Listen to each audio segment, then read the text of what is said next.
Hi, it's me, your mom, Tony, and Sila Arden. welcome to our... Kumusta? Mustasa? Hello mga momshi ko! Welcome na naman nga po sa panibagong araw ng buhay ko bilang isang housewife, a mom of two, a small content creator, and a mom who's trying to bring back her confidence again for the go!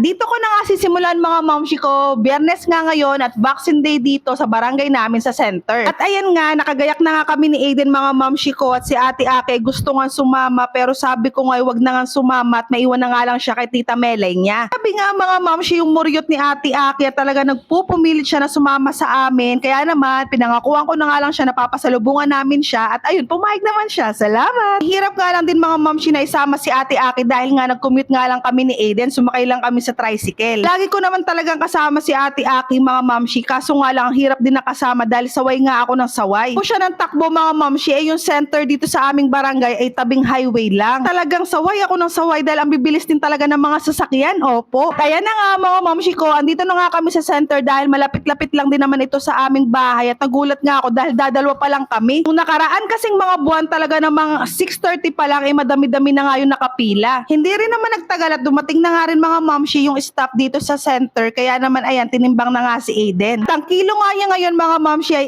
8.7, opo, nung nakaraang buwan po ay 8.3 siya. Gulat pa nga ako nakakaunti na dagdag dahil mga buwan-buwan talagang kilo yung nadadagdag kay Aiden, pero ngayon talagang 0.4 lang po yung nadagdag. Salamat! Sabi naman po sa center ay ganun daw po talaga, lalo na nga kung naglilikot na raw po talaga yung bata. Ay opo, sobrang likot po talaga ni Aiden, sipa ng sipa. Natapos naman natimbangin kahit dadalwa pa nga lang kaming nakapila ay sinimula na nga magturok ng vaccine. 3 vaccine nga ngayon si Aiden mga mamshi at ang inuna na nga muna ay yung pinapatak sa bibig. Ito na nga, tuwing vaccine day talaga ay parang ako pa yung naiiyak kesa sa anak ko. Nakapag umiiyak na sila dahil sa sakit. At ayan, tinurok na nga muna yung unang vaccine at tingnan nyo naman mga mamshi, umiyak naman talaga si Aiden pero tumigil din saglit.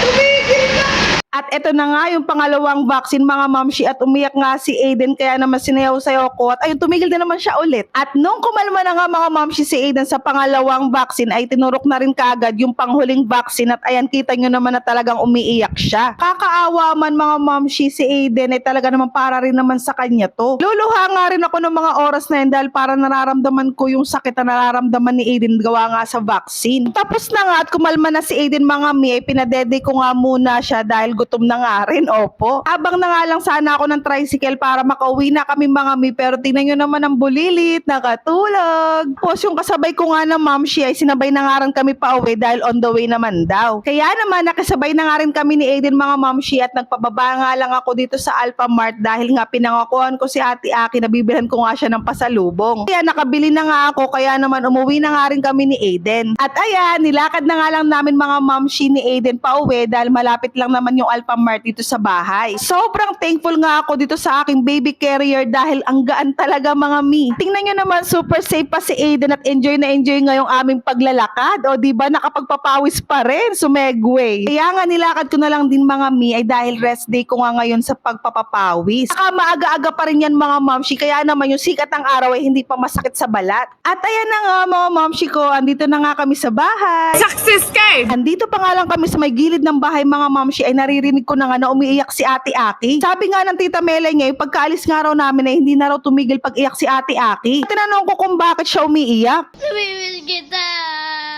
Ayun nga mga mi, namimiss daw niya ako. Talagang ate ko na to. Oo. Sanay kasi talaga siya mga mamshi ko, nakasama ko nga palagi kung saan man ako pupunta. Kaso nga lang, para nga makauwi nga kami kaagad ni Aiden ay pinaiwan ko na nga muna siya. At ito naman mga mamshi ay nung kinagabihan nga ng Vaccine Day ni Aiden. Kung napapansin nyo mga mamshi ay hindi talaga irritable si Aiden at talaga namang mahaba pa rin naging tulog niya after nga ng vaccine dahil nga pinapahiran ko nga siya nitong tiny buds after shots. Super effective nga niya mga mamshi dahil tuwing vaccine day ni Aiden ay hindi nga siya nilalagnat ng sobra at hindi nga siya namumuyat. Dito ko na nga tinatapos ang aking ganap for today's video. Please follow and share. Maraming salamat sa panonood. Bye-bye!